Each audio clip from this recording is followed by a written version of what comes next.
Mini episode 1112 of the FDH Lounge is brought to you by Sportsology, delivering unconventional columns and webcasts about sports, TV, music, movies, and more. Follow them on the web at sportsology.com. The FDH Lounge. You'll want to schedule your life around it. A long time ago, on a gloomy, wet Cleveland spring night, two men stand alone amidst the late-night drizzle. Their voices echo across the vacant station parking lot as they debate the merits of the great American radio show that have been missing for far too long. On that night, an idea was born. That idea became the FDH Lounge.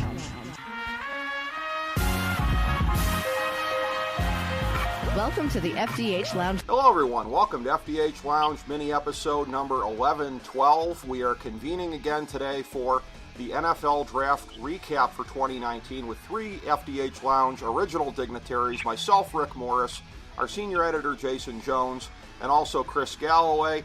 The same round table where we usually do the previews and the reviews of the NFL Draft, and so it is again this year, and you can go back and check one of our most recent mini episodes going back through at 11:10, breaking down our anticipation of this year's NFL Draft. As always, a lot of points in here which surprise, confuse, sometimes disappoint, sometimes delight.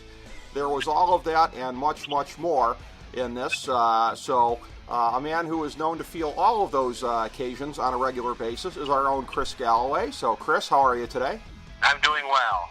Well, thanks for having me back in. Well, glad to have you back in, my man. And our chief ratings analyst here for the NFL Draft, the man who takes the lead in setting the player rankings, the top 200, etc., does a mock draft along with myself, my man Jason Jones. Jason, how are you today, my friend? Hey, not too bad. Glad to have you back in as well. And before we start with this, I feel that it's only fitting just to sort of tackle some of the sort of side elements of the NFL Draft, because the NFL seems to go out of its way to clutter this thing these days with as many side elements as possible.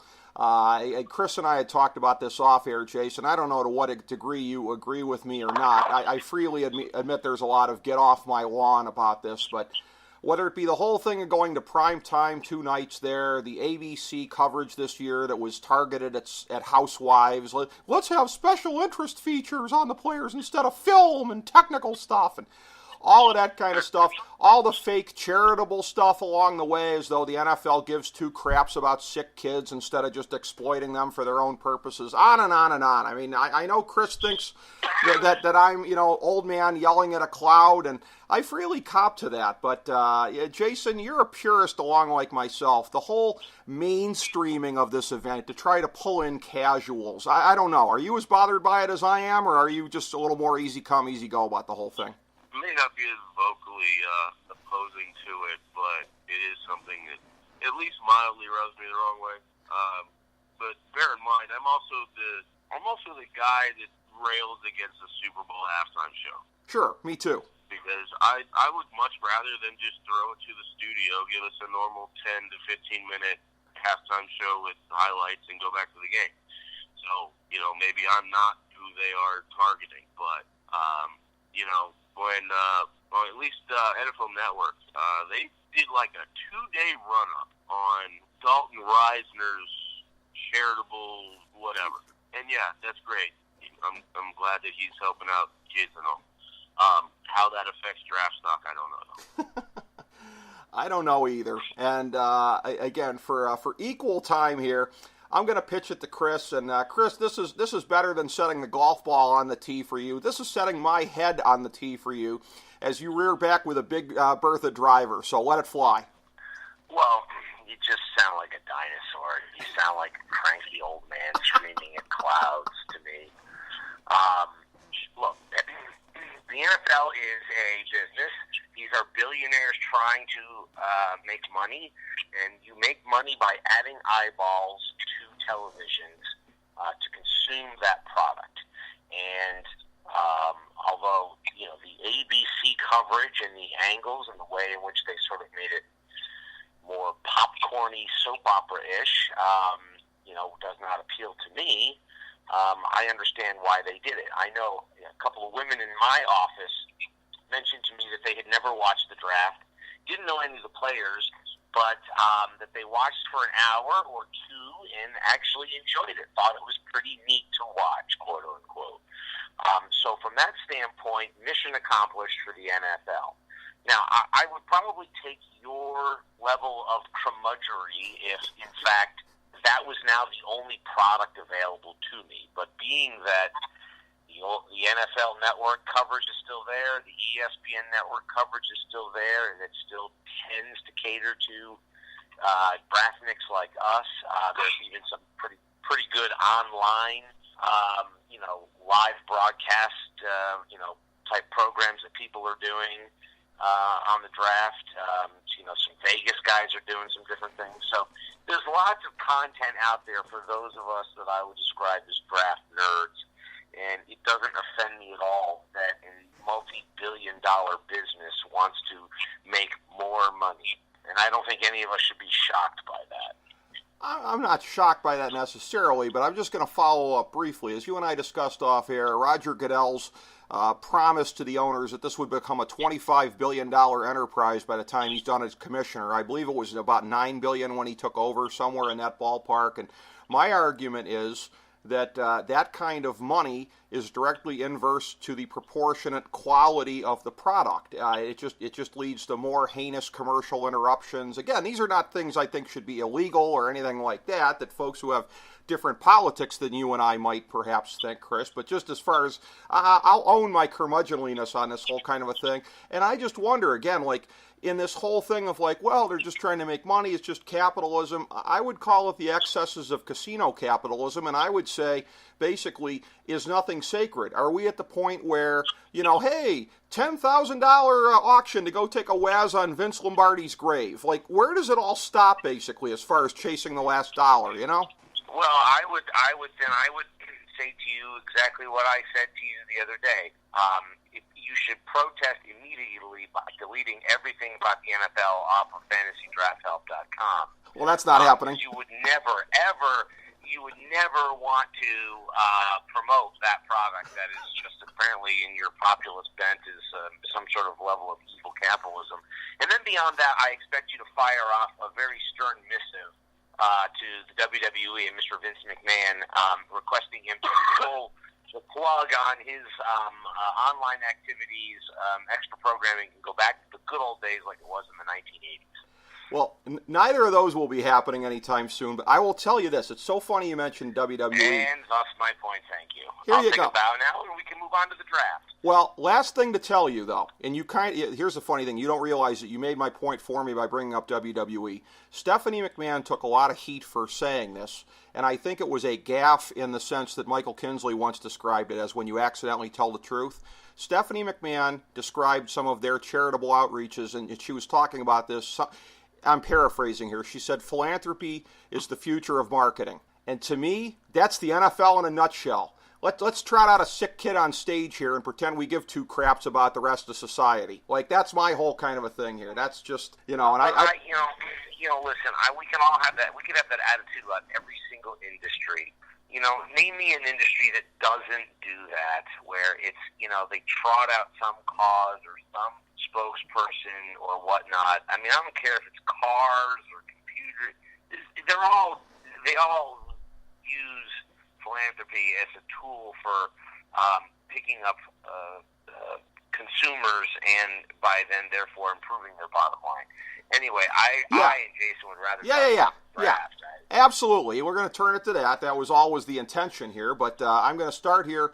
And I will ask Jason again. You having done the top 200 rankings, Jason, and the rankings by position, you perhaps were surprised to see, I'm sure, the outcome of our draft rankings here. You can find this on the front page at FantasyDraftHelp.com. FDH NFL post-draft team rankings. We have a couple of different categories here. The first two are just scoring the teams by the where the players were taken out of the top 200, i.e. the number one player overall, that is 200 points, all the way down to the number 200 player is 1 point.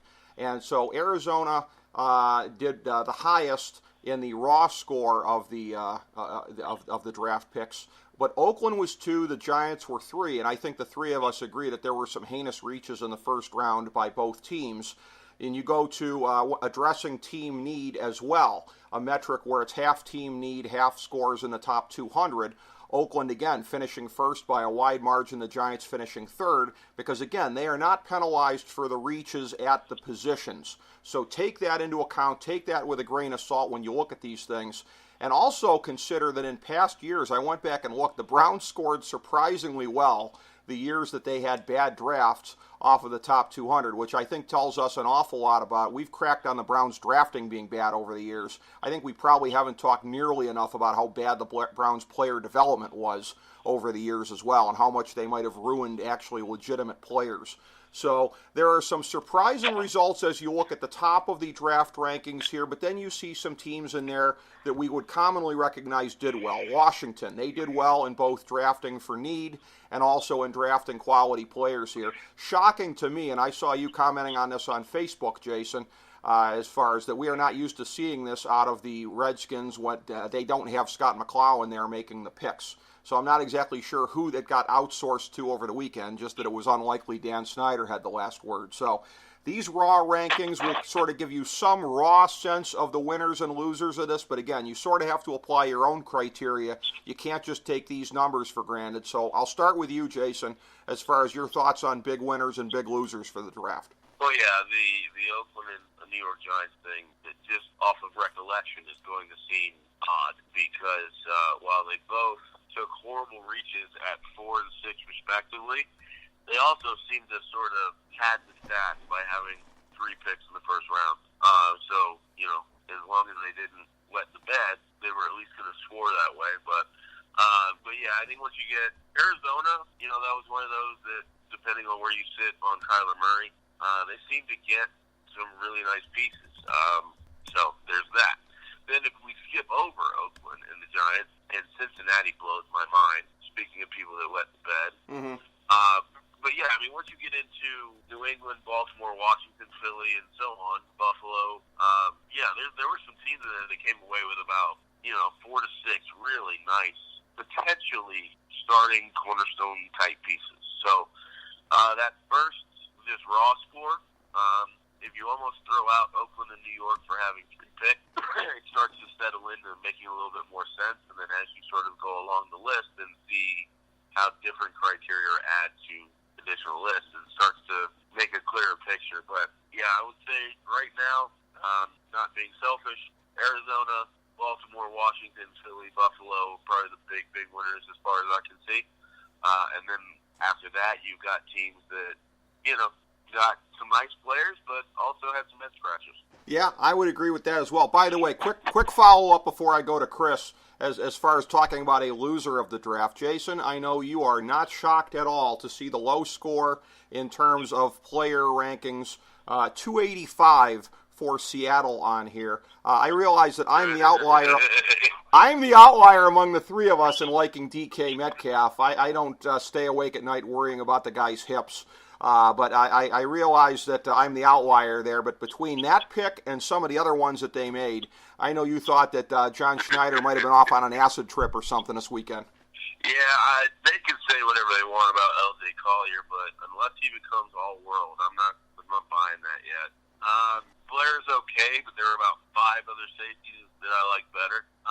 Look, the DK Metcalf thing, my concern is quite simply that he's going to become David Boston, but we'll let the jury hold on that one. And then after that, there isn't a worthwhile player for where he was taken until maybe the 6th round. So yeah, I have no idea what the heck they were doing. Yeah, and a quick note on Collier before I throw it to Chris. I don't know that I've ever seen a first-round draft pick, even a late one, that wasn't in your top 200. He was your 25th ranked defensive end, and he went 28th overall. So that was truly amazing. Again, I'm not sure there's any precedent for that as far as the years that we've been doing this. So, Chris, I'm going to throw it to you. Your thoughts on some of the bigger winners and losers of the weekend?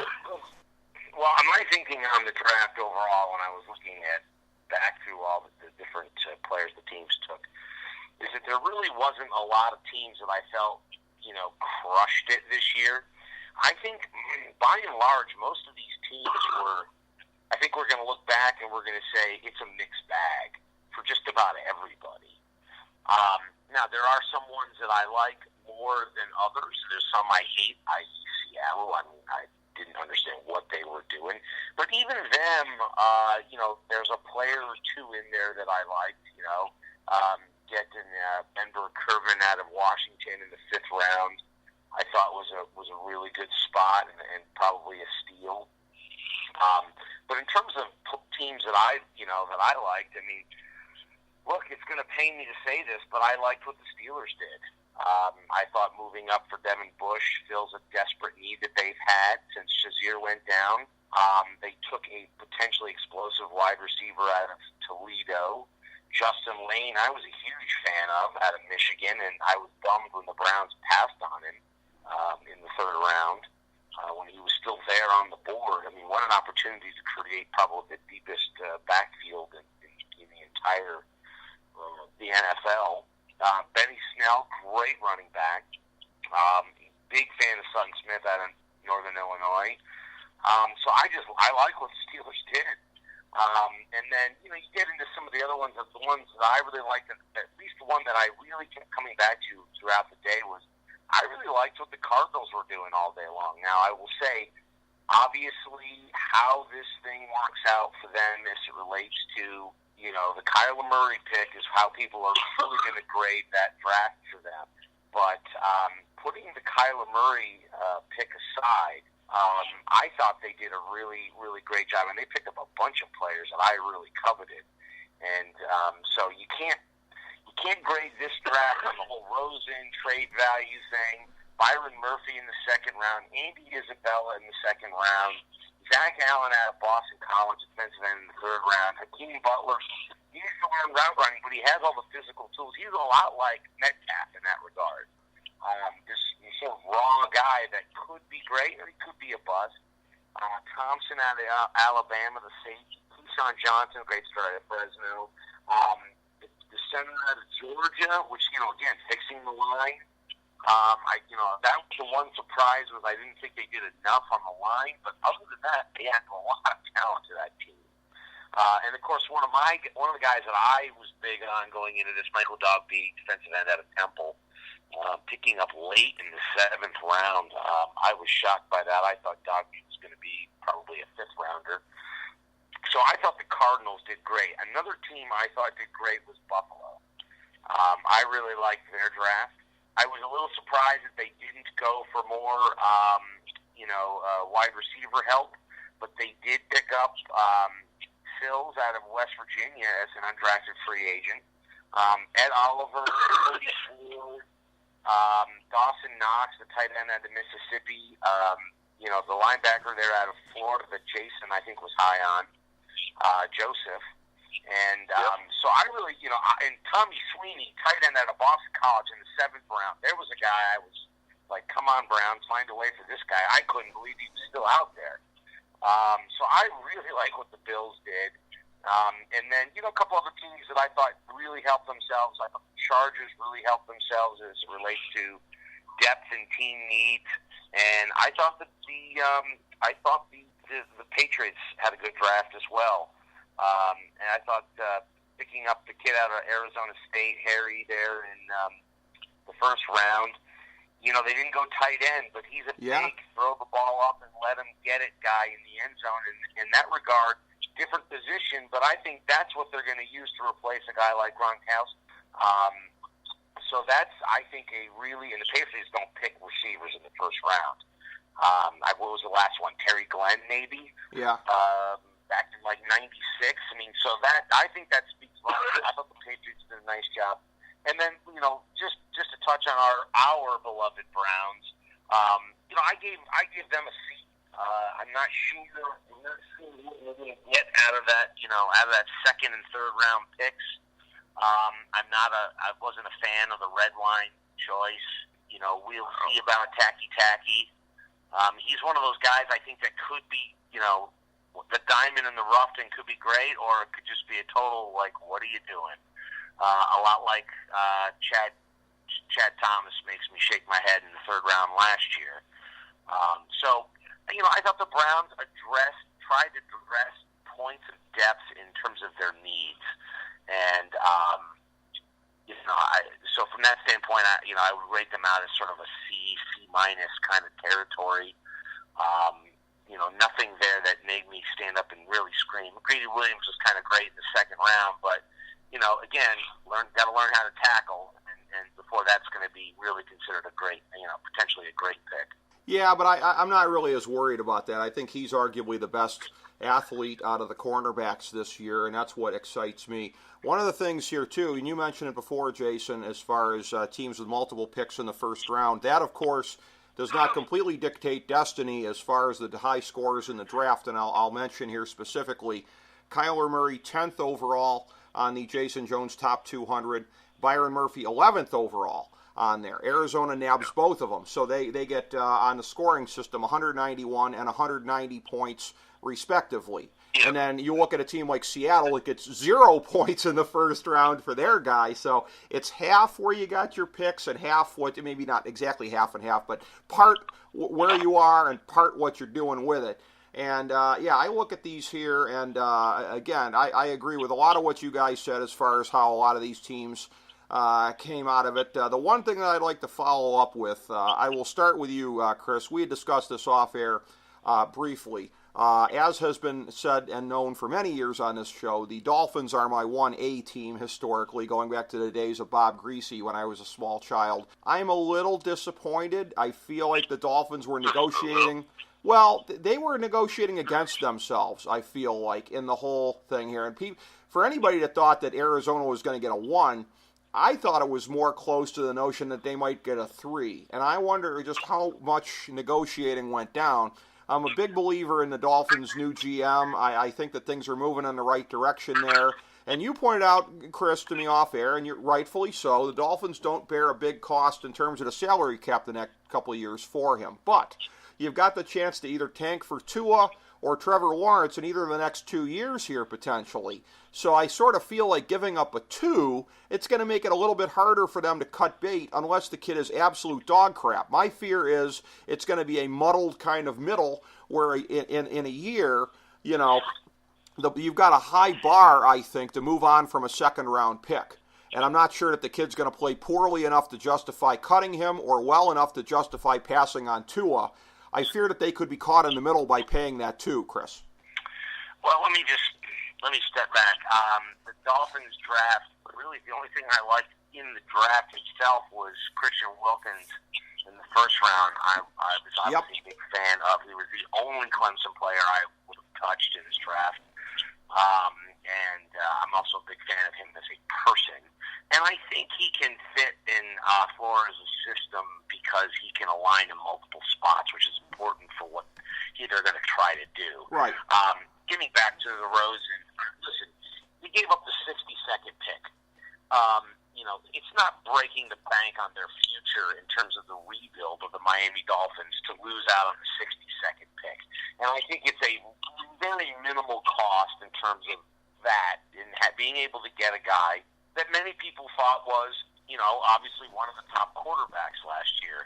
And, as I pointed out to you, the Cardinals are paying most of their financial costs, right, in terms of salary and signing bonuses. So, he's on the books for like $2 million a year for like the next 3 years for the Dolphins. That's just ridiculously cheap. So there's very little. Is there some risk? Of course, there's always risk in anything. What if you passed up, potential Hall of Fame player that you could have drafted by shipping off the 62nd pick? But at the end of the day, I think it was a really good move. I think that what if Rosen turns into something? The risk versus potential reward, the reward far out risk. And you're getting into sort of like they don't feel like they can draft another quarterback, or listen, I don't know what the new regime there and how they're going to play that stuff, but I doubt, based on how little they gave up for him, that they're going to feel committed to him if they decide to do it. So that shit, as a fan, shouldn't bother me at all. Potentially, you've got a very good, serviceable quarterback that we know the Patriots were high on the year before, which is why I think Flores and his guys went ahead and made this deal, because they already had the paperwork and the scouting that the Patriots had done. on him the year before, which is why on February 11th, when the Cardinals, hired Kingsbury, I tweeted out prediction: Cardinals will draft Kyler Murray and trade Rosen to the Dolphins. And that was at 11:19 a.m. on February 11th. Yeah. So I will. I'll put my feet up on the desk on that one and say, "Told you so." Well, yeah, good call on that one. I will put you over for that. Jason, your thoughts on this? I know a year ago, again, you and I weren't necessarily as high on Rosen as we were some of the other quarterbacks in the draft. I still think he can be a solid contributor, but and maybe more than that. Maybe he's really got some upside. I don't judge him harshly based on what happened in Arizona because that was a shite situation to be in. I don't think you can necessarily tell anything. Jared Goff had a bad first year under similar circumstances, but when you're rebuilding, when you're starting from zero, which fortunately the Dolphins are finally doing, enough of this stars and scrubs crap to get you to 7-9. They're committing to building a sustainable winner, and I applaud that as a fan. But I'm always concerned about boxing yourself in, and the fact that they seem to have taken themselves out of tank for Tua. If Rosen comes in and doesn't play well and doesn't look like he's got any kind of a future there, I mean, if he's bad enough, then maybe they'll go tank for Tua anyways. But how would you play it as a GM in a situation like this, Jason? Well, and in a minute, I want to go back to some of the teams that we were talking about earlier. But for this, let me just, my perspective of as these things were coming down. Christian Wilkins knocked it out of the park, period. Then coming back with this, which I do perceive as a good move, I actually thought they were on their way to really putting something together, and then completely dropped the ball. But as far as Rosen, I am in the school of thought that if you were to combine the 2018 and 2019 draft class, and take Arizona out of the equation with Kyler Murray, just say, what is he as a prospect to most teams? Because let's be honest, if Arizona's not picking one, I don't think Kyler Murray goes anywhere near the top 5. That's correct. So when you evaluate all of that, I think that Josh Rosen is still maybe the 5th, 6th best quarterback of the combined classes. Okay. Putting him ahead of, the Daniel Joneses and the Haskins and the Drew Locks of this draft. Where he is versus Kyler Murray, I think that depends on the setup, but we'll see how that plays out eventually. Now, as far as it means for the future, I actually think it puts him in a really nice spot. So let's imagine for a second that next year, Rosen goes out and he is let's just say, a top 16 quarterback in the NFL, just overall. Maybe he's not projected to put up 4,550, but he's one of those guys you look at and say, we can work with this. Him being better than Tannehill, but less than the perceived notion of Lawrence or Tua. I think that they could be okay with that moving forward. But then again, I think if they get to that point of the process and he's okay, I still think there's a possibility to go ahead and tank. I know NFL fans like to hear that, but I think there's still a possibility that you could shed, the 67th or whatever it was, and still go and draft one of those guys, but you got to put yourself in a position to do so, and that's the tricky part. So I actually like the move, but I like the move to see where it puts them right now, and I still think they have time to figure out if they're going to try to get one of these other guys. But that being said, yeah, after the Wilkins pick, I got nothing on any of this. Isaiah Prince, albeit a Buckeye, was one of those guys I was just trying to stay away from completely. Myles Gaskin, nice. Kick return specialist, change the pace back that has a lot of fans thinking he's the next LaDainian Tomlinson. So I'll just say that latter end, that latter part, please disregard that as being knowledgeable on any level because that's just ridiculous. Now, as far as Arizona overall, kind of to Chris's point, what I liked about it, it's not who they got. It's where they got them and the order in which they chose to look for them. On the pre-draft show, I made it pretty clear that I am a fan of Akeem Butler. Now, he's got to figure out consistency, and he's got to learn how to come in and out of breaks a little better. And good grief, he's got to work on dropping the ball. You get past all of that stuff, and I think he is a heck of a piece to get. The key here is that you got him in a luxury pick location after getting Andy Isabella, who's going to be much more, game in, game out productive. From my understanding, Andy Isabella might have been the overall favorite, quote, slot receiver. Mm-hmm. So nice to see them getting production first. Byron Murphy, where they got him, was really nice. That's probably where I thought he was going to go if he didn't go in the first round. Zach Allen is a heck of a value pick. So all this makes sense for Arizona. Washington I like, but more in you got 3 to 4 huge names that you should not have been able to pull off altogether. And of course, for me, the big one outside of Montez Sweet after getting your quarterback is finding a way to get Bryce Love. Yeah. A lot of people forgot about him, but 2 years ago, that guy was a Heisman Trophy candidate. And he does not run like a change of pace back. He runs like a legit franchise starting running back. And then a guy that if memory serves, I think you were high on earlier, Rick, was Kelvin Harmon. Pretty hard. And I think that's mostly to do with his less than great combine. And if that's the case, that's a huge win. Buffalo was another one that I looked at and goes, when was the last time we said Buffalo did well? You've got Ed Oliver up front, which I thought was brilliant. I still don't know why Cody Ford slipped, and I can't buy that it's because he's 6'2". I mean, if you're so afraid that you need a 6'4", 6'5" franchise left tackle, that's fine. But I was always under the impression that Cody Ford was a really, really good right tackle at the NFL level and potentially a Pro Bowl caliber guard. So, it depends on where you want to put him, but that was brilliant. And yes, Rashawn Joseph was another one of those guys I was really excited about. So they did well. A lot of those teams in the middle, I really like what they did, but bringing it back around to the Rosen thing, I think Arizona did well. It afforded them an opportunity there, and they would have been dumb to hold on to Rosen.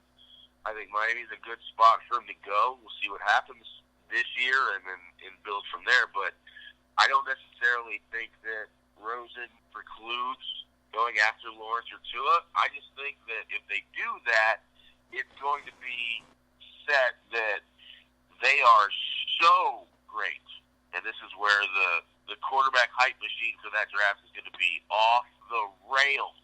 But I think if they pull it off, it'll be because they've been able to express that they believe shedding a second-round pick is nothing to get one of these guys who everyone is going to assume are a pre-lock to the Hall of Fame. So in that regard, they could win out either way. Very good points there. And by the way, and you brought up about Cody Ford, one of my least favorite things here, when we're talking about all the smart marks draft season and all the people who make silly seasons so silly, one of the worst subtexts of the smart mark populace are the height supremacists out there. I am so sick of this crap, whether it be Cody Ford or Ed Oliver. Oh, I don't know if Ed Oliver is tall enough to be a top-flight defensive tackle. Shut up with that crap, people. I like to see all those people stuffed into a rocket and fired to the moon. I am so sick of hearing this I'm so glad you brought that up about Cody Ford, Jason, because that's a pet peeve of mine, is morons running around screaming about stuff like that.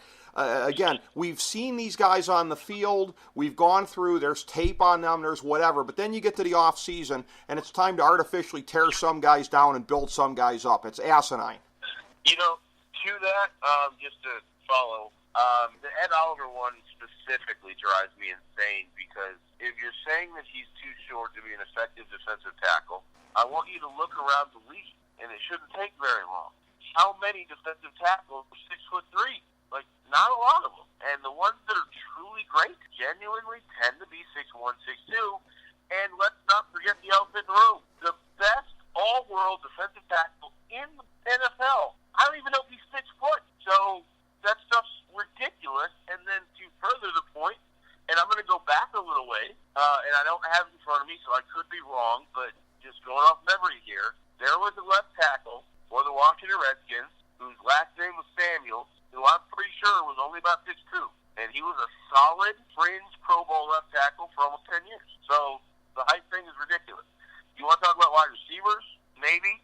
Mm-hmm. Defensive ends, depending on scheme, maybe. But we're in a place now where the difference between 6'1" and 6'3" is not the deal breaker it once was. Absolutely. And you talk about receivers, by the way, here's a clip and save. Deep sleeper, fantasy-wise, next year and in the years to come.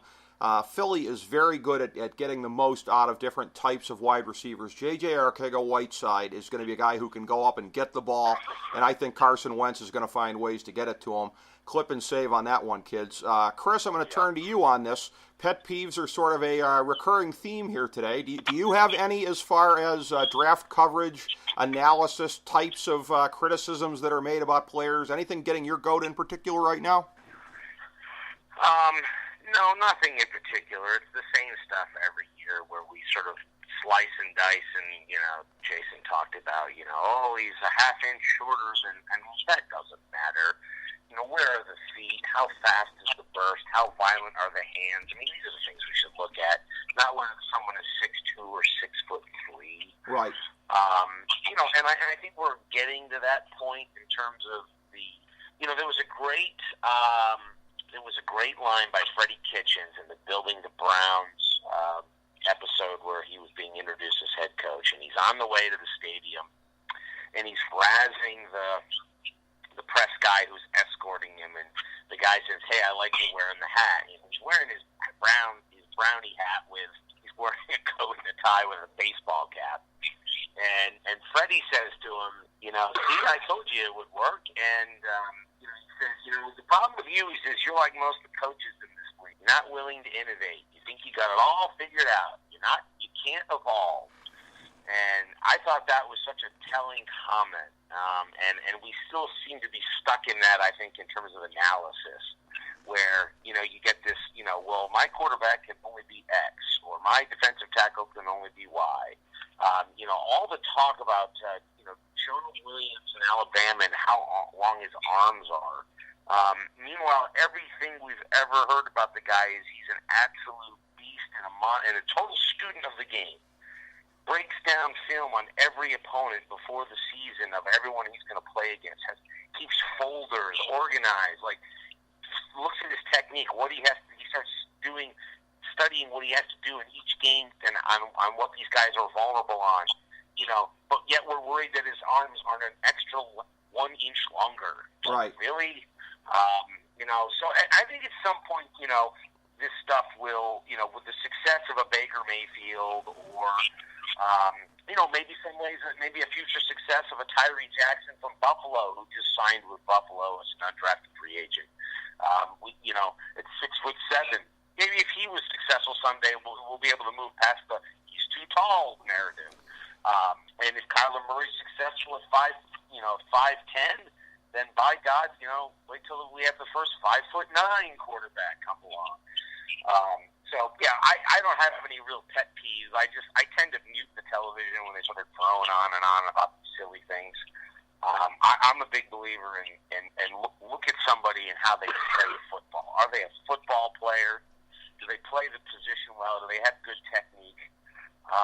That's always how I really analyze somebody. You and I discussed it last year going into the draft. We all agreed that if Baker Mayfield was 3 inches taller, he would have been the unquestioned number 1 prospect in that draft. Nobody would have questioned it if Right. he was 6'3" instead of 6 feet. And because the numbers and the tape and everything was there. But, there was the obsession over that 3 inches. So. Well, that's a good point. And again, before I throw it to you guys for some closing thoughts here, I want to point out again here, FantasyDraftHelp.com, our 2019 FDH post-NFL draft team rankings right there on the front page. You can click through to that. We also have rankings on there about the off seasons of each team, taking into account the draft, free agency, trades, and then a modified ultimate quantitative baseline heading into 2019, our UQB rankings. Again, our closing rankings for 2018. It's half where they were at the end of 2018, half where they are based on the off season. And so it makes for a very interesting mix, and you can see, and we put the closing 2018 rankings in parentheses, so you can see Philadelphia, for example, going from 12 to 1st on our list. You can see the big risers and droppers. Cleveland going from 21 to 8th. By the way, Cleveland at 21 was artificially low because there was no way to discount the first half of the season last year, which obviously was not representative of where the Browns finished. You're always going to find anomalies like this in there, so they shouldn't have been as low as 21st, but right about now 8th. I don't think most people would sort of question that. You've got Washington on the strength of a strong draft going from a tie for 26th up to 14th. You've got some teams losing ground here. The Giants going from 16th down to 27th. You can check it out for yourselves here and see on this where these teams all ended up again on this. And again, ultimate quantitative baseline, just one measure of where teams are. You have to sort of take that and then apply the eye test from there.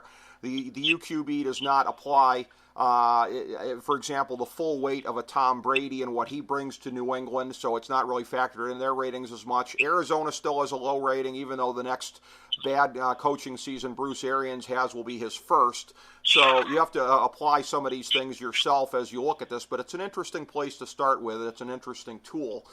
But I want to take it around with both of you guys for additional thoughts that we didn't cover as far as the draft, anything additionally from the off-season, anything we haven't covered yet. I'll start with you, Jason. Well, one thing I did want to point out, which does fall under the category of pet peeve of mine, so I'm going to be transparent with that. I absolutely hate, and by all means feel free to introduce the Colin Cowherd dynamic here right now. I absolutely hate when someone makes a declarative evaluation and then something changes it and then they stick to their guns. So the one thing I do want to point out, and you did mention this during the draft, that Sione Takitaki wasn't in the top 200. Right. And I went back and looked, and essentially the snafu was not paying attention to, I guess, the intensity in which he plays. If you just watch him play, yeah, he makes tackles, he gets out there, he's a bigger guy. But there's somebody out there on the internet that apparently watches him a lot who described it, and I hope they're right. I hope that 2 years from now we're saying, wow, I really missed on that one. But the description was, he plays like you stole food off his plate, and he's always starving. And yeah, he plays with a little fire under his butt, which is interesting. So yeah, just want to throw that out there. If we end up that we were just wrong on that, I will absolutely get up and take a bow to that. Unlike a lot of the media people out there. Right. That being said, there's not a whole lot that we haven't really touched on because it was kind of a weird draft. It was. And once you get out of the top 3, things start going a little crazy. So you take everything for what it is. I do want to mention in a selfish way, when we get to the Browns, I do love seeing them at the number 1 spot on the overall offseason, which totally makes sense. I was a little bit more excited for the greedy pick than I probably should have been, so I'll be interested to see that. I was holding out on Mac Wilson for a while because there is a little bit of an injury issue there. But like a lot of people, there's a lot of stuff there that I like. But then, to what Chris mentioned earlier, there was a lot of teams out there that picked good players, and then some that kind of make you think a little bit. So, with Cleveland specifically, I could punt the last 2 picks altogether. I'm glad they got a kicker to bring in competition, and that's kind of what you saw across the board. You saw teams get a couple elite prospects.